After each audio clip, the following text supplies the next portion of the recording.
Você quer saber como eu escolho as ações que eu invisto? Qual o processo que eu sigo e como eu faço para selecionar aquelas que eu julgo serem as melhores ações para a minha carteira de ações? Então fica ligado nesse repost de um vídeo que eu publiquei no meu canal @RamiroGomesFerreira poucos meses atrás. Vídeo de maior sucesso provavelmente por lá, um dos vídeos de maior sucesso por lá, que ajuda muito todo investidor a ter mais clareza sobre como seguir um processo. Beleza? Sem mais delongas, vou passar para o vídeo original. Vai! Eu aposto que você deve imaginar que eu, ou pelo menos que a maior parte do mercado financeiro, fica analisando as ações com vários gráficos, várias telas, tudo em tempo real, lendo as notícias, estando ali super inteirado, né? Você pensa isso, não pensa?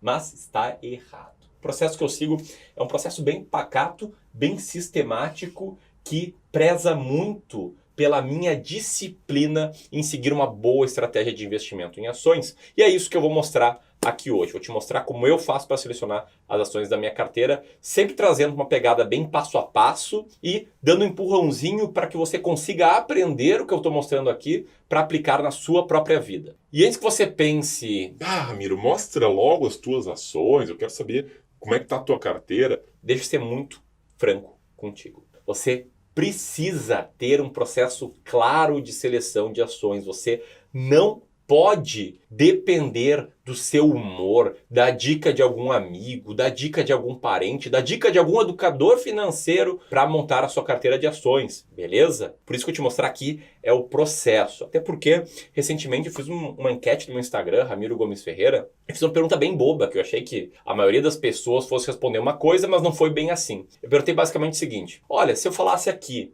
que a melhor ação do momento é a ação tal, sendo que eu nem posso falar, né, qual a melhor ação do momento, mas se eu falasse, você compraria essa ação? E 38%, mais de um terço das pessoas disse que compraria, o que me assusta muito, tá? Porque eu comecei a investir em ações assim, seguindo dicas que eu lia nos fóruns da internet e sei muito bem como é a sensação ruim de estar inseguro com a sua carteira, sem ter noção se aquela pessoa que deu a dica ainda está com aquela ação, se aquela pessoa estava com os incentivos alinhados com os meus, enfim, é como se estivesse atravessando a rua com os olhos vendados, com chance muito grande de ser atropelado pelo mercado. Beleza? Então, rápido aviso aqui antes, esse canal é novo, você tá vendo, a gente tá passando dos 700 inscritos no dia que eu tô gravando esse vídeo aqui. Eu preciso da tua inscrição, do teu sininho, principalmente, mais importante de tudo, que você compartilhe no Instagram, no Facebook, no WhatsApp, com as pessoas que você mais gosta. Porque aqui eu tenho um compromisso de fazer um conteúdo de qualidade, sempre com muita transparência, beleza? E antes de mais nada, né, para quem não me conhece, quem tá chegando aqui pela primeira vez, deixa eu deixar muito claro, tá? Eu não sou um mero palpiteiro ou apenas um educador financeiro que está aprendendo a investir em ações. Trabalhei 3 anos numa gestora de fundos de ações, analisando ações. Sou hoje gestor patrimonial de carteiras, meus clientes investem parte da carteira deles em ações de empresas brasileiras. Somado, tá? O valor investido pelos meus clientes em ações dá mais de 40 milhões de reais. Então, de certa forma, não gosto de ficar falando bem de mim, mas assim, é uma informação com consistência, tá? Que eu estudei bastante, que eu apliquei bastante na minha vida. Show? Bom, então, antes de mais nada, pensando em você, eu quero dizer quando você pode ou não investir em ações, tá? O que isso significa? Significa o seguinte, anota aí, tá? Se você estiver endividado, se você não tiver formado a sua reserva financeira e se você tiver apenas objetivos financeiros de curto ou médio prazo, você não pode investir em ações, ok? Ações são apenas para objetivos financeiros de longo prazo, de mais de 5 anos para sua conquista, de objetivos que você quer conquistar em 10, 15, 20 anos ou mais. Então não cometa o erro de pensar que basta formar reserva de emergência e a partir daí começar a investir em ações. Não é assim que funciona. Show? Alinhado esse ponto, deixa eu te mostrar os 5 passos que eu cheguei aqui, que eu sigo para gerenciar ou para montar a carteira para montar minha carteira de ações e agora gerenciar a carteira, tá? Quais são esses passos? Passo número 1 é saber quanto do seu dinheiro, do seu patrimônio investido, vai para o investimento em ações de empresas brasileiras. Segundo passo, eu chamo aqui de honrar o FAST. O que significa isso? Eu vou explicar logo logo. Terceiro passo é decidir como investir. Se vai ser diretamente em ações, se vai ser através de um Exchange Traded Fund, um fundo de índice de ações, ou através de um fundo de investimento em ações, ou um mix disso tudo. Passo número 4, definir uma estratégia de investimentos para seguir e seguir essa estratégia, tá? Rodar essa estratégia na sua vida. E o passo 5 é fazer ajustes na sua carteira de ações de tempos em tempos, ou seja, saber quando vender uma ação, saber quando comprar uma ação nova, saber como fazer o rebalanceamento e aí por diante. Então, esses são os passos que eu sigo. Eu vou começar a explicar aqui melhor cada um deles. Passo número 1, definir o quanto do seu dinheiro você vai investir em ações. E isso passa basicamente por duas coisas. Pela montagem, pela criação do seu plano financeiro, tá? E criação de objetivos financeiros. E também por você entender qual é a sua tolerância ao risco e, com base nisso, entender como diversificar a sua carteira. Então, eu tenho uma fórmula que eu sigo chamada Fórmula 15+, de definição de objetivos financeiros, que eu não vou entrar aqui nos pormenores dela, posso fazer um vídeo só sobre a Fórmula 15+, mas a ideia é que você entenda quais são os seus objetivos de até 1 ano para conquista, de até 5 anos e de mais de 5 anos, e só pensa em investir em ações a parte de mais de 5 anos. Esse é o risco, que é o quanto você entende que toleraria ver a sua carteira de longo prazo cair. Quanto maior for a sua tolerância ao risco, mais espaço você tem para investir em ações. E depois de entender bem a sua tolerância ao risco, entra a parte de diversificação. Eu, por exemplo, na minha carteira de longo prazo, tenho apenas 33% em ações de empresas brasileiras. Por que apenas 33%, Ramiro? Você não é arrojado? Você é um cara super conservador? É isso, hã? Não, não é nada disso. Na verdade, tenho mais 33% em ações de empresas norte-americanas e 33% em fundos de investimentos imobiliários. Então, 100%, nesse caso aqui, né, 99% da minha carteira de longo prazo é composta por renda variável. Acho que 1% dá para comprar umas Heineken e umas carnes, às vezes, né? Não sei se ficou bom.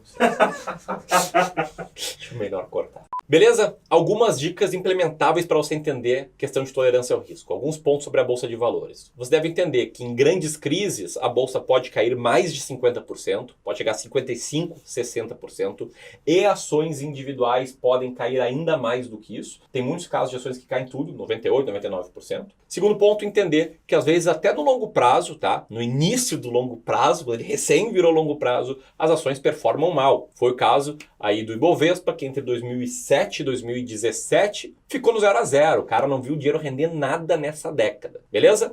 Então esse é o passo número 1. Passo número 2 é respeitar ou honrar o FAST. FAST é um acrônimo que significa FIIs, que, ou em outras palavras, taxas, né, custo, Access, que é liquidez, o seu acesso ao dinheiro, Simplicity, simplicidade, e Taxes, que são impostos. Então você tem que saber muito bem quanto você está pagando para investir o seu dinheiro e tem que ter uma regra muito clara de não pagar mais do que 2,5% ao ano sobre a sua carteira. Por exemplo, se você vai investir R$1.000 e a taxa de corretagem é 20, você paga R$20 de corretagem para investir, opa, só aí já foi 2%. Se você ainda assina um relatório que, sei lá, custa R$30 por mês, você está pagando mais 3% ao mês para conseguir investir. Daí os FIIs, as taxas estão muito altas, tá? Access é liquidez, é garantir que você só vai investir em ações com liquidez maior. S, Simplicity, é ter Simplicity. É ter uma estratégia simples que você consiga seguir, que você entenda bem o racional e que faça sentido. E Taxes é estar ligado aí em relação às regras do imposto de renda, que também não vou entrar aqui. Para isso, eu recomendo o excelente trabalho da Contadora da Bolsa, da Alice Porto. Você pode seguir ela lá no Instagram, @Contadora da Bolsa. Mas esse é o passo número 2, entender esses pontos. Passo número 3 é decidir como investir. E pode ser diretamente em ações individuais, pode ser via ETFs, pode ser via fundos de investimento em ações ou até uma composição desse. Por exemplo, até ano passado, início desse ano, janeiro desse ano, eu tinha ETF na minha carteira, o ETF BOVA11, eu tinha um FIA na minha carteira, da gestora que eu trabalhava antigamente, e algumas ações de forma individual, seguindo a estratégia que eu sigo, que eu já vou falar mais sobre ela. E eu tinha isso porque eu não tinha dinheiro suficiente para montar uma carteira com 20 ações. E na minha opinião, se você vai investir em ações de forma individual, tem que ter pelo menos 15, ali mais perto de 20, para eliminar o risco diversificável da sua carteira, o risco não sistemático, que eu falei muito bem no último vídeo. Beleza? Então, você define como você vai investir e parte muito de quanto você tem para investir e também dos seus gostos pessoais. Você pode ser um cara que preza muito pela simplicidade e não quer ter o trabalho de ficar selecionando e fazer uma manutenção de uma carteira de 15, 20 ações. Aí, o seu caminho aí por um ETF ou até por um FIA, se você conseguir encontrar um FIA que você confie na gestão, que tenha taxas ali baixas e que você fique tranquilo com ele. Show? Então, esse é o passo número 3. E sobre esse passo número 3, eu queria te fazer uma pergunta. Você prefere investir diretamente em ações, via ETFs ou via fundos de investimento em ações? Comenta aqui abaixo. Passo número 4, definir e implementar uma estratégia de investimento em ações. Esse é de longe o passo mais importante e o passo que vai requerer mais tempo da sua parte. Por que mais tempo? Porque você só pode investir numa estratégia de investimentos que você confie, que você entenda o racional, entenda por que ela funciona, entenda como proceder no dia a dia, tá? Então, de novo, quando eu comecei a investir em ações, eu segui uma dica de um fórum. Eu comprei ações de uma empresa chamada Abiara, que eu nem sabia o que fazia, tá? Depois eu fui descobrir que era uma corretora de imóveis. Por acaso eu ganhei dinheiro com essa ação. Eu vendi ali na mesma semana com uma alta de 11%. Mas eu poderia ter perdido e muito dinheiro. O que foi que aconteceu posteriormente? Eu investi em outras ações sem saber o que estava acontecendo, só seguindo dicas. Então você não pode ser assim. Você não pode investir em uma ação só porque eu invisto, só porque outro educador financeiro investe, só porque alguém recomendou. Você tem que estar confortável com a estratégia. Bom,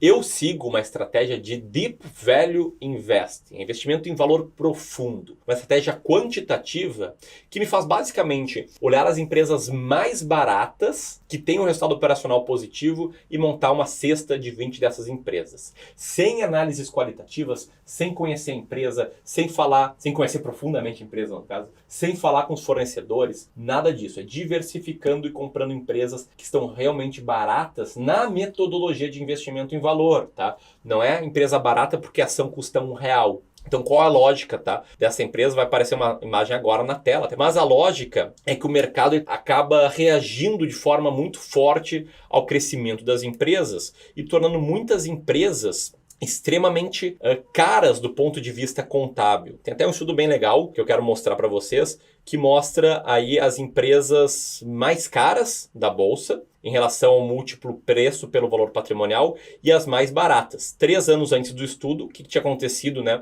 com o lucro delas? Então as mais baratas tinham caído muito lucro, as mais caras tinham subido muito lucro, como a imagem que está agora na tela. E 3 anos depois do estudo, 4 anos na verdade, depois do estudo, o que aconteceu? O lucro das empresas mais baratas começou a crescer, ele estava caindo, então ele começou a crescer e elas estavam subvalorizadas. E das empresas mais caras ele continuou crescendo, mas não tanto. E elas estavam caras, então as empresas mais baratas acabaram performando melhor. E seguir essa estratégia de Deep Value Investing faz com que a minha carteira tenha um monte de empresa nada popular no mercado. Como é que eu faço, tá? Eu rodo primeiro um filtro de liquidez para garantir o access, né, do FAST que eu comentei, e depois o filtro de preço, que é colocar apenas empresas com EBIT positivo. EBIT é lucro operacional, assim, resumo, numa grande simplificação, tá? E comparar as empresas com a melhor relação EV/EBIT. Então, todo dia aqui na nossa empresa sai um documentinho mais ou menos como esse, tá? Mostrando as empresas com maior earning yield e essas empresas que a gente coloca aí na minha carteira. Então, minha carteira tem muitas dessas empresas aqui. Isso não é uma recomendação de investimento. Isso é apenas uma forma que eu estou mostrando como a gente faz, como eu faço para selecionar as ações de forma sistemática. E esse aqui é o passo 4, tá? Porque tem um passo que vai ainda além, que é o passo número 5, que todo mundo se esquece. As pessoas querem saber até a parte de comprar uma ação. Mas tem um passo essencial, que é o passo final, que é promover o rebalanceamento da sua carteira, a revisão da sua carteira. E eu promovo revisões trimestrais na minha carteira. Eu rodo novamente o screening, as empresas que saíram, e não saem muitas, tá? Eu vendo, empresas que entraram, eu compro de forma sistemática, sempre cuidando para não pagar imposto demais, usando a regra, no meu caso, de vender até 20 mil ações em um mês para não pagar imposto de renda, mas tendo um processo claro a ser seguido, que me permite usar o meu tempo de outras formas, não acompanhando o mercado, ficando nervoso com a notícia, nada disso, mas sim trabalhando para ganhar mais dinheiro, para ter mais dinheiro para aportar e, enfim, ver esse patrimônio crescer. Que essa é a beleza dessa estratégia. Ela tira totalmente o seu emocional de jogo e acaba aumentando significativamente as suas chances de ser um investidor de sucesso. Sem contar que isso te dá mais tempo para focar em ganhar mais dinheiro e controlar melhor as suas finanças, que são outros 2 pilares essenciais para a conquista da liberdade financeira. O terceiro a gente falou aqui, é sobre como investir bem. E se você quiser conquistar a sua liberdade financeira ou entender o caminho para chegar lá, com uma metodologia própria que eu criei, eu te convido para participar da Semana da Liberdade Financeira que está rolando agora, tá? É só agora. Ela começou ontem, no dia 3, e vai até o dia 10 de fevereiro. E lá eu vou publicar 3 aulas de investimentos para te mostrar como você pode ir para o grupo seleto de menos de 1% dos brasileiros que tem liberdade financeira, mostrando o caminho para que você assuma o controle do seu dinheiro, aumente a sua renda e aprenda a investir melhor. Tá esperando o quê? Corre lá que as aulas ficam pouco tempo no ar, beleza? O link vai estar aqui e também, ó, aqui. Tamo junto? Espero que você tenha gostado desse vídeo. Um grande abraço e até a próxima.